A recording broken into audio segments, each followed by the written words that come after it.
Welcome, everyone, to the first author chat for the 2026 Verity Kent Read-Along. Today, we're going to be discussing the first two books in the Verity Kent Mystery series, This Side of Murder and Treacherous is the Night. I'm so glad you can join me, and you'll be able to watch this on recap also. This will go in my library on my YouTube channel if you were not able to catch this live. If you are with me live, I would love it if you would post your questions and comments in the chat feature. I will see those as those pop up, and I will try to get to everything that is posted.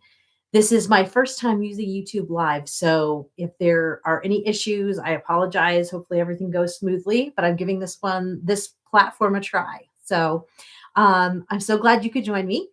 And we have lots to discuss. And so let's get right to it. So the first question that I had, a lot of these were questions that I gathered from my social media posts that I made about the books over the last 6 weeks or so.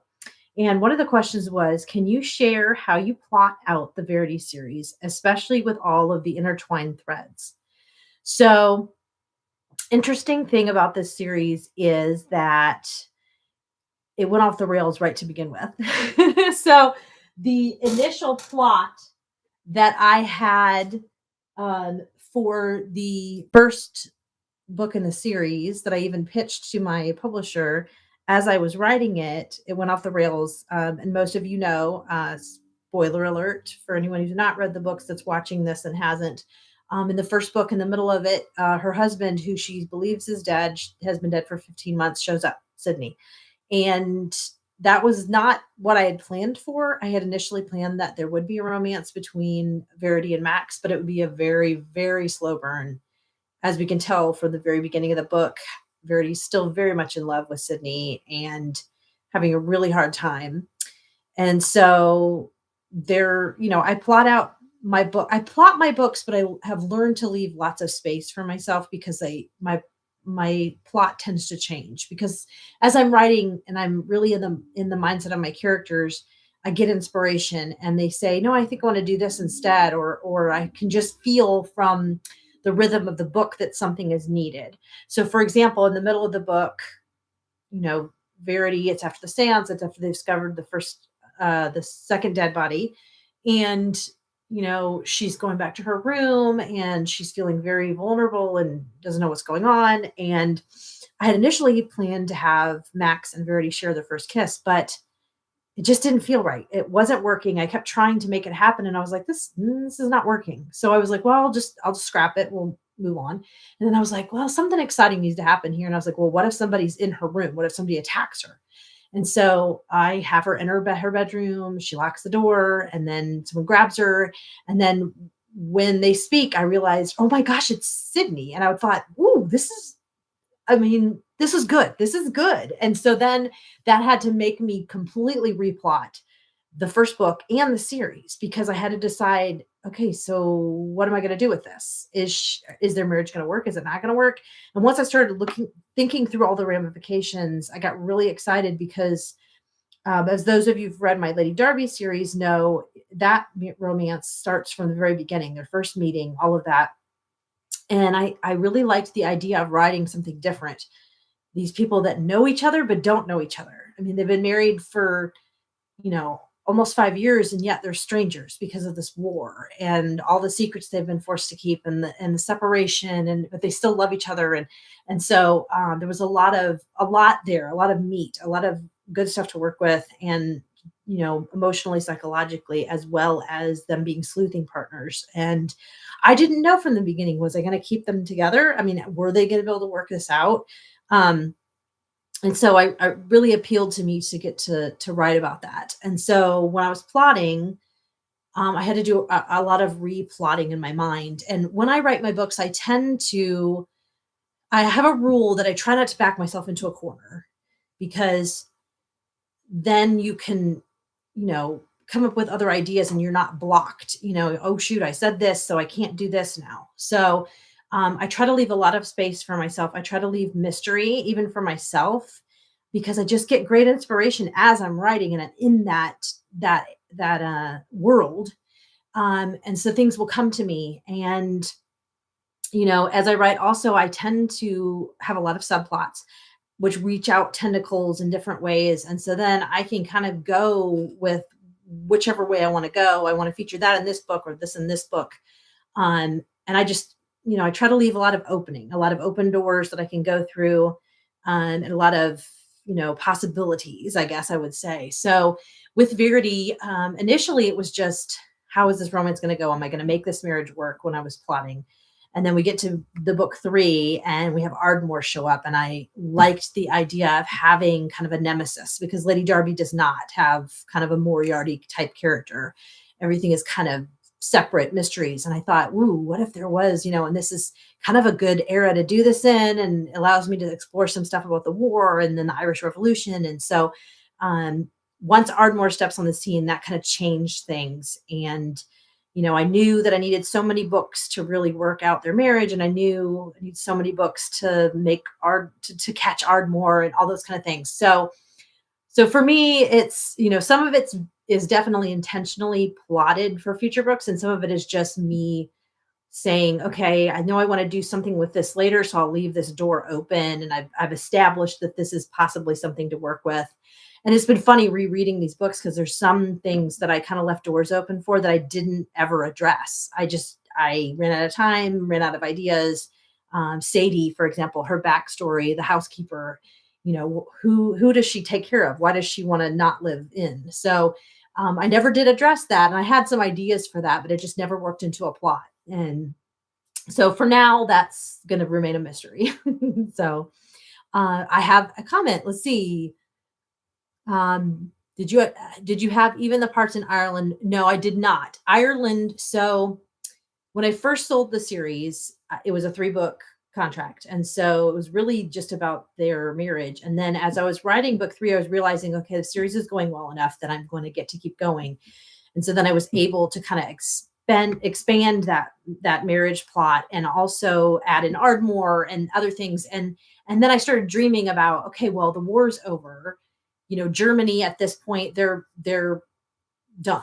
I mean, they were in ruins, and they were just trying to feed their people and keep the country together. It was terrible. The conditions in Germany at the end of World War I were atrocious. People were just starving, and it was just terrible. And so their their secret service, their intelligence was nothing. There was nothing to really worry about. They were kaput at that point. And so the Secret Service really had to turn their attention to Russia or Ireland. And so I knew I had to go, if I wanted to keep going with the intelligence aspect, that I needed to go in either of those directions. Russia seemed extremely thorny and challenging. And I've always loved Ireland. And I started doing research on the Irish Revolution. And I just thought, ooh, this is some really good stuff that I didn't know about. And I think a lot of people would be really interested in. And it also set up some psychological conundrums for Verity that I got to explore that I would not have otherwise. Thank you. I'm really glad you like the ones in Ireland. They have been such a challenge, but yes. So anyway, we're going to get to those in the read along. So that's how I plot. Next question that I had from someone that posted on a social media post. They asked, how did you devise the clues? This is specifically for Treacherous is the Night, book 2, that lead Verity to Amelie's location and their uncovering of the dastardly plot? And did the clues direct the narrative in a way that was unintended, or had you predetermined where the story ended? I did not. Once again, this was one of those, I knew what I kind of wanted to do, and I had roughly plotted an outline, but I wanted the story to kind of lead me where I needed to go.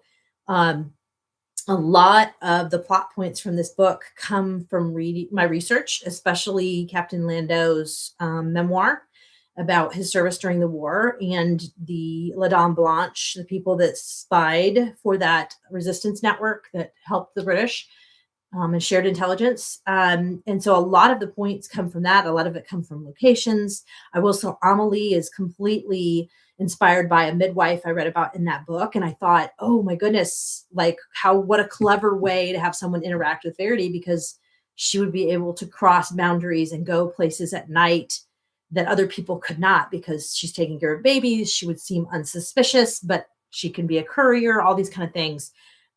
which there was an actual woman who did that, that I read about. And so I wanted to highlight that.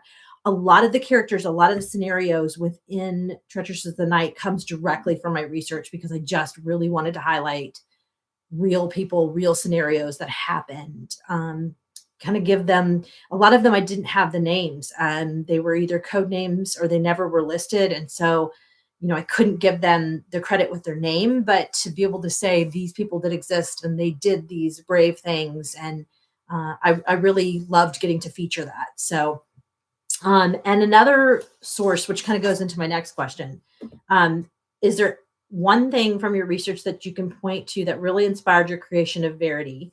Well, see, Captain Lando's memoir is a big part. Female Intelligence, the book by Candy M. Proctor, excellent. And the memoir of Marta Knockert McKenna. She was a spy in Belgium. She was a Belgian citizen. She was there when the Germans invaded. Her town, little town that was near the border, was completely destroyed. It was part of the battlefield area. And she was actually a medical student at the time. She was in medical school. And so she got drafted in by the Germans to be a nurse in their hospital behind the enemy lines. And there's so much great, interesting stuff in her memoir. It's called I Was a Spy. Winston Churchill wrote the foreword. She's mentioned in dispatches. She was a real person. And for 2 years, she was kind of like a double agent. She was a nurse in German hospital. She was gathering intelligence for the British. The Germans asked her to gather intelligence, so she was trying to be a double agent. She worked in her parents' restaurant that had German patrons, so she was able to gather information. She actually was granted the Iron Cross by Germany for her service while she was spying against them. And just a lot of really great stuff in there. There's several different scenarios that I pulled from that book that inspired plots, but also inspired Verity. Actually, the inspiration for Captain Alex Xavier comes from that because at one point, Marta there was I'm going to get this wrong. I don't think it was a doctor. I think it was some kind of German administrator got interested in her at the hospital. She kind of struck up a relationship a little bit with him to gather information. And he asked her to go to Brussels with him. A lot of my information about what Brussels was like at that point comes from that book. It was a tricky situation because she didn't want to be intimate with him. She didn't really want a romance, but she was trying to get information. And she goes to Brussels and she's kind of backed into a corner too, because in that situation, the power was all the Germans, not the Belgian women. They can say no, but can they really say no? And so anyway, she went to Brussels. She's in this hotel and she can tell the German is expecting something. And I can't remember all the specifics now because it's been a while. But anyway, there was an agent that was actually embedded with the German army that came to her rescue, came to the hotel, got her out. That was really kind of my inspiration for Alec. And I just kind of, my imagination took off from there. So there were people that were embedded with the Germans years before the war. They probably were same, the Germans and the British army, you never know. So lots of interesting little tidbits you don't think about. And oh my goodness, the stress of that. So I just thought that was really fascinating. And I wanted to use that. And Marta definitely inspires Verity. She's not wholeheartedly her, obviously. There's quite a few women that I kind of borrow from. She's a conglomeration of a lot of women that served for British intelligence during that war that never got their due and should have. So hopefully this is a little bit of a homage to them. So I did have someone ask about Sydney's Pierce arrow and whether that has special significance for me, or how did I choose it? I had to really think about this because I remember wanting to give him a really cool car. And I don't think that there was any special reason that I picked the Pierce arrow. I think I just started in research and I fell in love with it. And the more I learned about it and the more pictures I saw and all of that, I just decided that was got to be the car. That had to be the car for him. And I loved that it was kind of definitely a wealthy man's car. And it was kind of tricky because he had to get it from America. And so kind of just a different angle to it. And I had a reader that sent me, they found a vintage advertisement for a Pierce Arrow that they sent me, and I just love it. It's hanging in my office and it's awesome. Anyway, so all the things we get into now, I'm all about Pierce Arrows, and I'm like, oh, when I see them in a museum or I hear about them, and I'm like, oh, we should go see this. So there's not a lot of them left. I did have someone ask about, and I'm happy to address other things than just these two books. I mean, this is the focus of this chat, but I'm obviously happy to answer other questions. I had someone ask about, so The Bravest Hour. I am wrapping it up. The final proofreads are due here soon to my publisher, final. And they ask, how does it feel to wrap up Verity's final adventure? And it really is bittersweet, I will say, but also it just feels right. I mean, that's really what it came down to, how I decided that this needed to be the final book. It just felt like the right time. And I have had too many author friends who have had to cut series short when they did, because they just weren't selling or for whatever reason. And they didn't get to choose the timing. And it was really appealing to me to get to choose the timing, especially for this series, that it just felt right. It just felt like I'd be really pushing it to go further. And, I'm really happy with the way it's turned out. Most of the things I wanted to wrap up, I do wrap up, and I'm so excited for you guys to read the final book. I just hope you love it. And so it's bittersweet, but it's also it's really good. I feel really good about it. And for now, this is it, but you never know. I mean, if somebody makes Verity into a TV series and maybe I get more inspiration and want to write other books, that's always possible. But for now, it is the end. So if you have any questions or topics you would like me to discuss, please go ahead and post them, because I don't have a ton of questions from people earlier that posted them to social media. I wanted to leave space for you guys to let me know what you want me to talk about. So, but yes, but The Bravest Hour does come out August 25th. For the read along, we are already moving along to Penny for Your Secrets, book 3. I'm already, 60, 80 pages into it, 90 pages into it. It's been a lot of fun to reread these, because some of these I have not read in a long time. The first book came out in 2017, I think. So, I don't think it's been that long, but it's probably been, 5, 6, 7 years since some of them I've read. So it's been fun to relive them and to catch stuff that I was like, oh, I forgot about that. And to have new eyes, fresh eyes, especially being later in the series. And, there are a lot of things in the final book that I kind of, tip my hat to earlier things. Either I duplicate kind of a scene, or it mirrors something, or, those kind of things. So it's really kind of fun to do the read along before the final book comes out. So when I was reading my final proofreads of The Bravest Hour, there's a lot of things that struck me, and, it's eerily applicable to today. So I'm really excited for you guys to read it. But anyway, so this Side of Murder and Treacherous is the Night. Does anybody have any other questions or comments? If not, I'm going to wrap it up. So, which is a short chat, but sometimes that's the way it is. So I will be hosting them for every 2 books within the series. So there will be a second one for Penny for Your Secrets and A Pretty Deceit, books 3 and 4, in 6 weeks or so.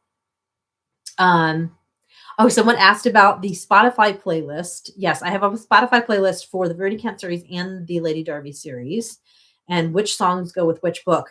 Gosh, I'd have to go through and look. Some of them, it's more of a general tone of the song. Others of them really fit with a certain scene. Like I can totally see actors acting out a certain scene, and that's what's playing. Or when I'm reading it, I'm thinking of that. I would have to go in and look, and I don't want to click over, although maybe I can look on my phone and see if there's any. There was a Kaleo song that definitely totally goes with the Ireland ones. I was just like, oh my gosh, this is like perfect. It just fits. But you can access those on Spotify.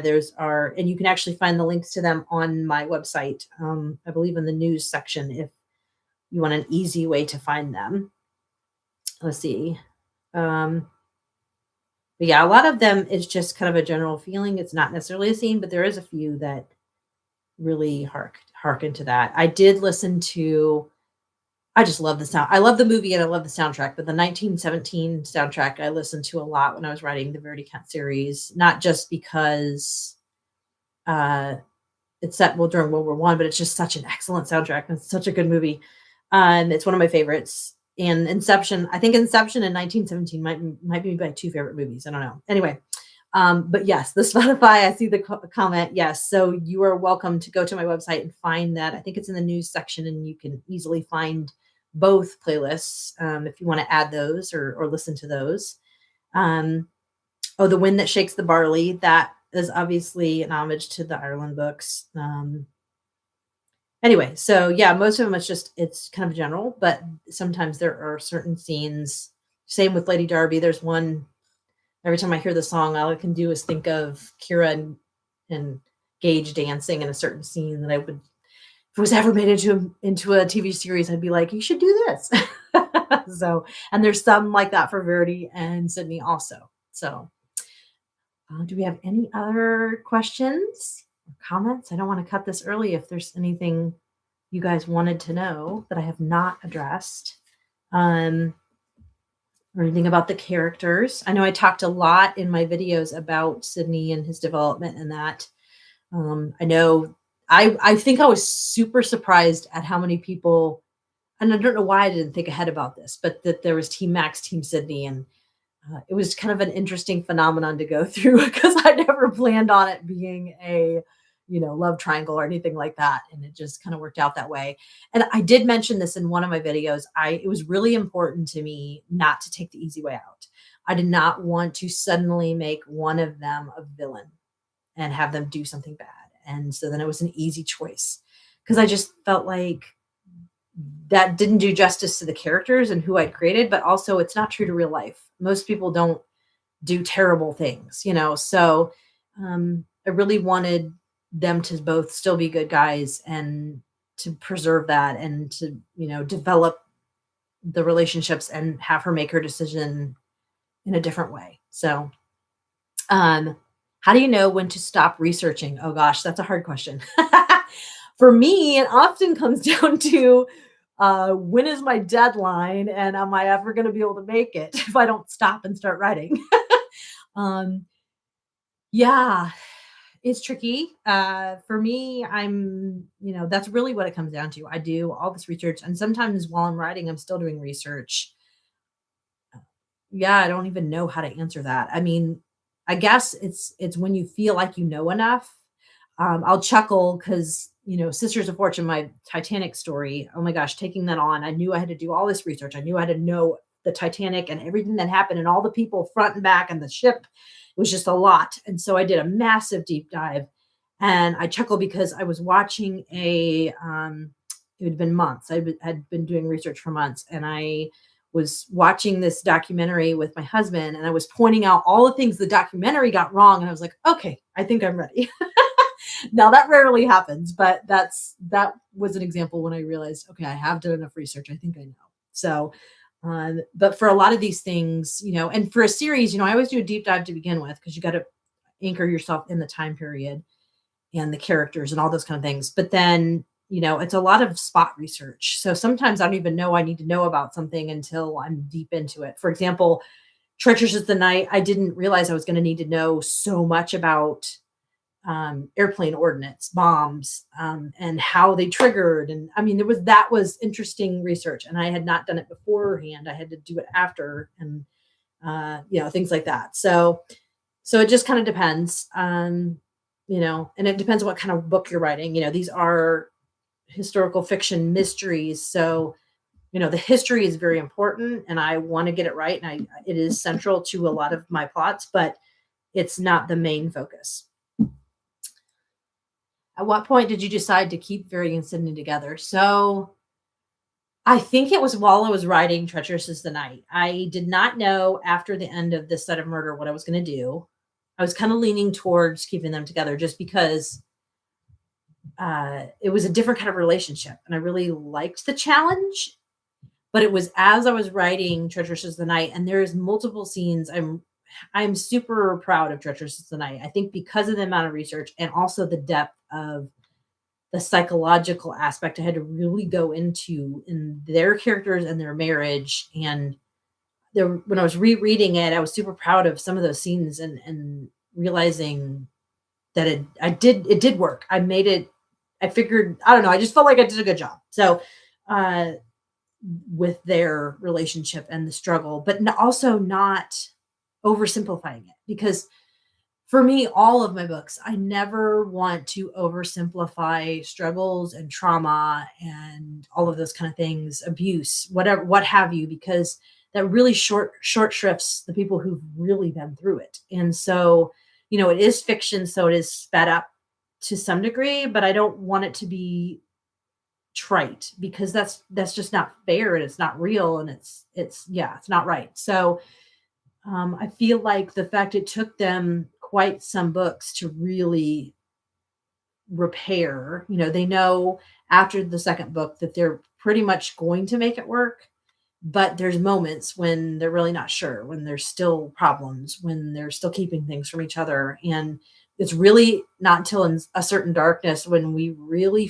finally learn most of what Sydney went through, that we finally know, okay, they're together, um so I think after the second book was when I knew that I was going to try to make it work. I was going to figure it out, but I knew that I needed to give that several more books before it really cemented.